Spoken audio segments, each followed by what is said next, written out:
Hey guys, Tom here. How's everybody doing tonight? There are a couple fragrance houses that I go into reviews with a little sense of, I would say, trepidation or maybe a little unease because their work is so complex. It's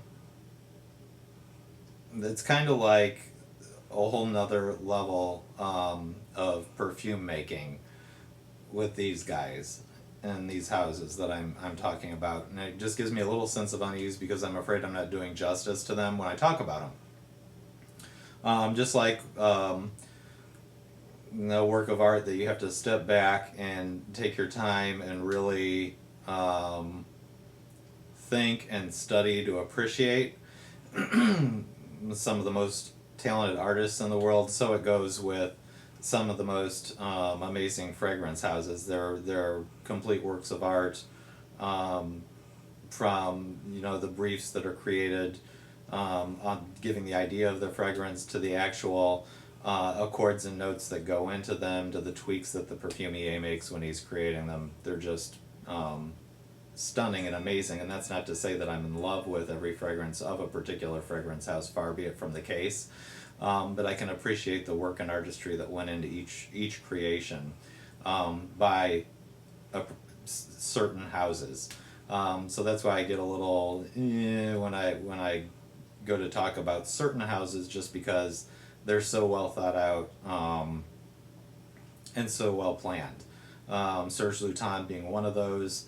And as you know from me talking about those fragrances in the past, some of them are definitely an acquired taste, meaning that you have to think and study to find out, try to get into the mind of the perfumier and what they were actually thinking when they came up with certain ones. Serge Lutens would be one. Andy Tower, some of his, they're just brilliant, is another.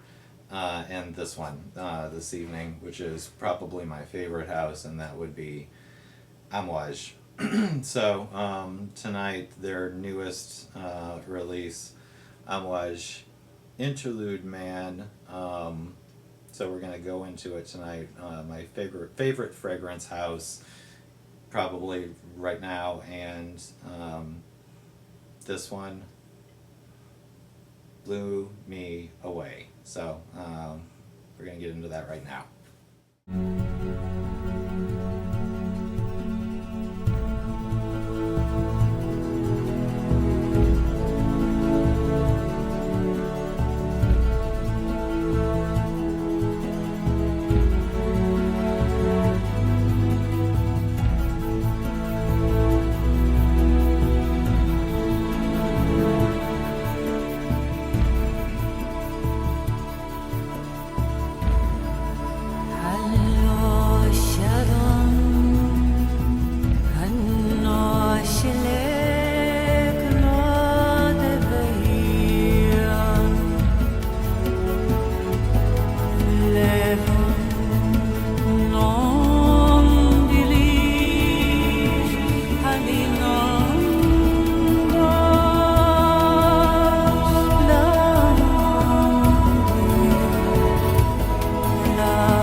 So I love the whole concept behind this fragrance, the idea of the interlude, behind Interlude Man and Interlude Woman, just trying to get into the head of what Christopher Chong was probably thinking when he created what, or whoever created what I'm sure was part of the brief going into the creation of this fragrance, the concept of the interlude, and the creation of of peaceful time within chaos. But just look at the box. So by the way, I wore my chaotic shirt to match the chaotic box. But I'm usually not one for flash and busy stuff. I like clean and simple. But in this case, wow, I think it's just beautiful. So Amouage Interlude on the front. This is actually like a metal kind of band that sticks out from the front of the box, and I don't know what this material is. I'm sure paper, I don't know, it feels lacquered and it's heavier than paper. I don't know, it feels like a cross between, it's heavy, it feels like a cross between wood and paper. It's just really heavy, solid. And then Interlude Man at the top with the Amouage logo. Just an incredible box. Now bear with me because I'm going to take the top off this and set it down, and it comes off really hard. But incredible. Midnight blue, beautiful bottle. It sets in the velvet looking midnight blue base, but this is the blue crystal smoky midnight blue, just gorgeous. I like this touch that it has the Interlude logo on the side in gold, then the standard Amouage around the neck of the bottle, beautiful gold top with the blue Swarovski crystal Amouage logo at the top also. Just beautiful. This is the 100 ml Eau de Parfum. Okay, so just my interpretation of the idea of what they were trying to achieve with Interlude Man and Interlude Woman. We're living in a world and in a society that seems to be becoming increasingly hectic and increasingly chaotic with work and family and school and increases in technology and environmental concerns and just this jumble of chaos, which seems to just be more and more and more the more advanced that we become as a society. And the Interlude is kind of about finding that respite in that place within the chaos to kind of reflect and still find a time of tranquility and peace and beauty and wonder and nature and meditation in terms of self-reflection regarding the peace and beauty around you, even though everything is chaotic. And what is brilliant about this one is that I think that is captured perfectly from top to heart to base, and we'll talk about that in just a minute.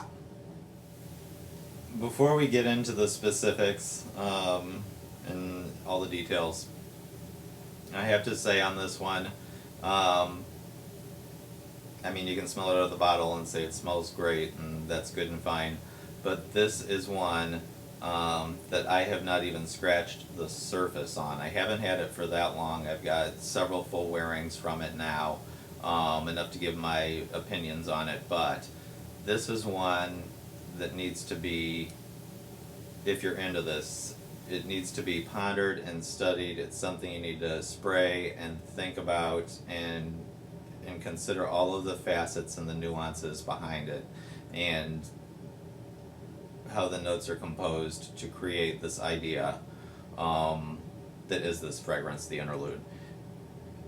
It's not something that you can spray. You can spray it and say it smells great, but something of this caliber required a lot of thought and attention to detail, and to really, really appreciate it, it's something that you really need to set and think on and study and smell and smell and smell again, because the nuances that come out of this are just incredible if you take the time to really sit and notice. So, like I said, I haven't even scratched the surface.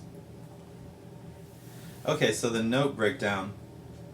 The top, bergamot, oregano, pimento berry oil, and then in the heart, amber, frankincense, cistus, opopanax, and then at the base, leather, agarwood smoke, patchouli, and sandalwood.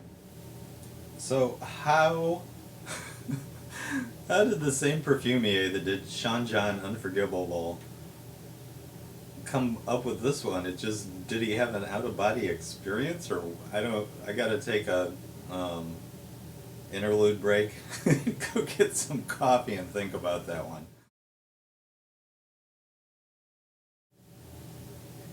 Okay, so here is the genius behind this.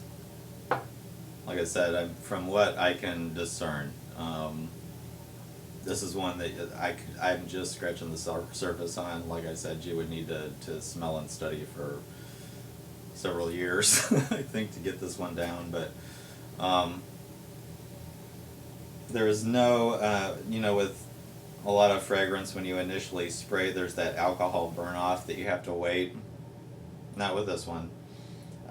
Okay, so the brilliance here, or what I find absolutely fascinating, is the idea of the chaos thing. The life is chaotic, and the interlude moment. So at the top, this is what conjures an image of chaos right off the bat to me, and I think it's brilliant. So you get a blast of oregano right off the top, the pimento berry, and like the bergamot, and underneath it, the frankincense is just starting to peek through a little bit. So it's and a little bit of smoke. So it's odd right from the top, and it's a jumble of different notes and different feelings. So it's almost like an oregano slash basil-y type of feeling, and then there's some bergamot thrown in, and then you get a blast of smoke. And it's not like that bonfire smoke, but I almost get the impression of, when you sit in a sauna, that the wood that heats up, the sauna is lined with, the walls are lined with wood and the benches are wood, and then, there's the sauna thing with the rocks on top, and you put the water on it and that steam that rises up. The scent of that wood that's soaked with moisture and intense heat, that kind of smell. And it's just a jumble coming at you from all different directions. And I've heard several people have problems with the opening on it, just because it's gives the impression of chaos. And that's what I think is so brilliant about this, is because the name and the idea behind the interlude, it matches this. So you go into this chaotic kind of thing with everything coming at you all at once. Some spice, the Italian kind of oregano basil-y feel that it has to it, and then on the other side you've got a little bit of bergamot, and then some woods and smoke peeking out from beneath. So a very, very strong opening.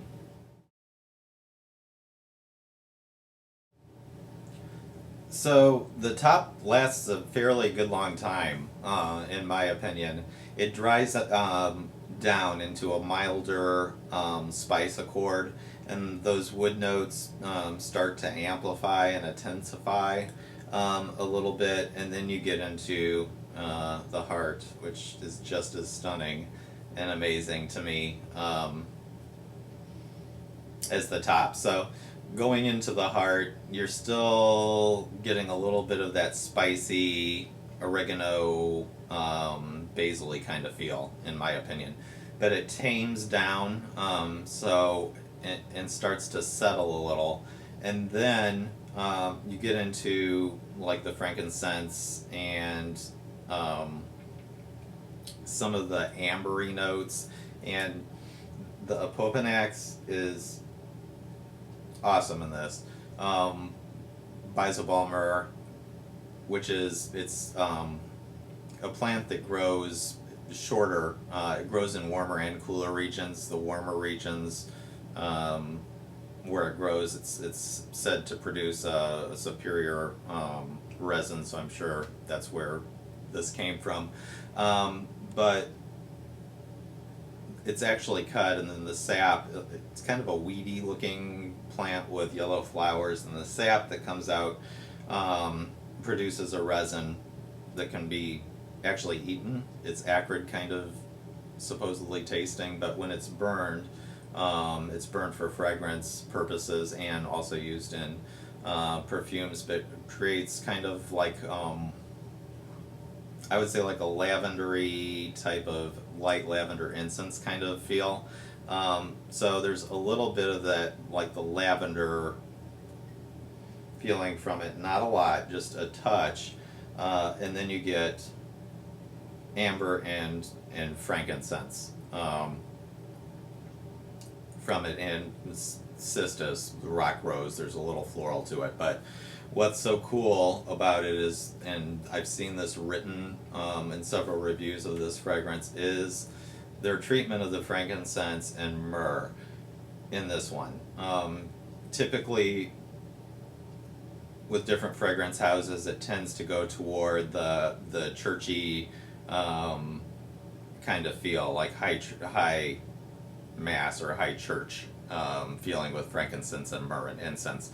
And what's neat about this is the way that they have twisted those notes around to kind of give a contemporary feel to it. So it's not the traditional, definitely not the traditional frankincense and myrrh. It's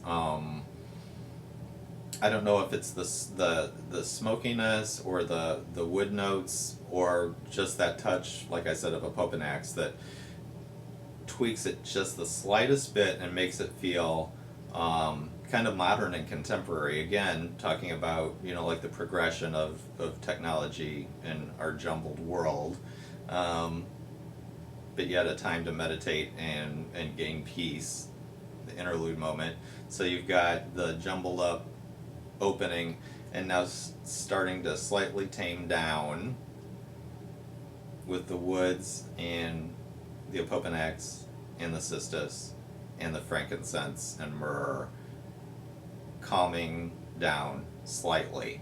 So very cool heart.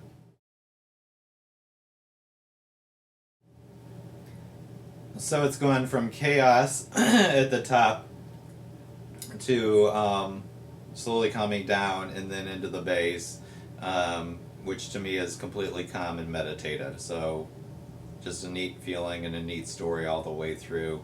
Calmness in the middle of chaos. The base, you begin to get that oud smoke, the agarwood smoke accord, which actually plays throughout the whole fragrance, but it intensifies a bit in the base and becomes smokier but more mellow, and then the leather notes really start to shine. And I don't get a lot of the patchouli in this, just a touch, but the base is really about a smoky agarwood oud smoke, leather. Throughout, that spice accord stays, and you get the amber, ambery notes and the really cool frankincense and myrrh. But again, it tames down, and then you're into the base, which is just a lovely leathery smoky wood. So a stunning fragrance. It's one of the most impressive releases I have seen from them in a while, in my opinion. And what they're saying is that I have not smelled the woman's version, but it is supposed to be just spectacular, talking about perfume of the year and so on with the woman's version. I will say with this one, there have been a ton of different opinions all over the board on it, so I'll be interested to see what everyone thinks about it. Just my opinion again, I think it's spectacular, others may hate it. But I just think it's brilliant what they've done with it. I know that I believe it debuted in Hong Kong, and then now it's in Europe and slowly creeping throughout Europe. I'm not sure when the release is for here in the United States. I know it's coming up soon, but just a marvel to me. The longevity and projection, typical of an Amouage, second to none. It lasts and lasts and lasts throughout the day. No issues there. I don't know what to tell you about seasonality with this one. You know, like the standard response would be fall, winter, but like I said, I'm a kind of seasonless fragrance wearer, so I've been wearing it for the last several days. And yesterday was 95 plus. I had it on all day. Loved it, just because the heat seemed to bring out the woody, leathery notes in it. So I would say definitely a more sophisticated scent. As far as comparisons go, it's rough because it changes all the time. You'll be moving, and you'll pick up, you know, like the agarwood smoke, and then you'll move a certain way, and all of a sudden there is something completely different. There's that sweet ambria chord, and then you move again, and you catch it like 20 minutes later, and you get a little of that like oregano basil feel. So it changes all the time. I would say age group definitely more mature for this one. Yeah, so totally blown away by it, totally impressed. You guys let me know what you think. Like I said, I've heard mixed reviews on it, but I think it's one that you really need to spray and work on and contemplate and think about before coming up with a definite opinion. If you don't like it at first, I would say set it aside for a couple days and then revisit and spray again, and see if your opinion changes. Have a good day, guys. Thanks so much for listening to me ramble. I appreciate so much all the wonderful comments I've been getting lately. Just spectacular, and so appreciative of that. I try to answer each and every one because I think if you take the time to watch, I definitely need to take the time to respond to you. If I miss some, please know that it's not on purpose and I'm not trying to ignore anyone. Just YouTube is confusing with the comment response thing, and then all of a sudden everything disappears on me. So if I missed one, I apologize, but I just thank you so much for your continued support and viewership. You guys have a good afternoon or good evening. Take care.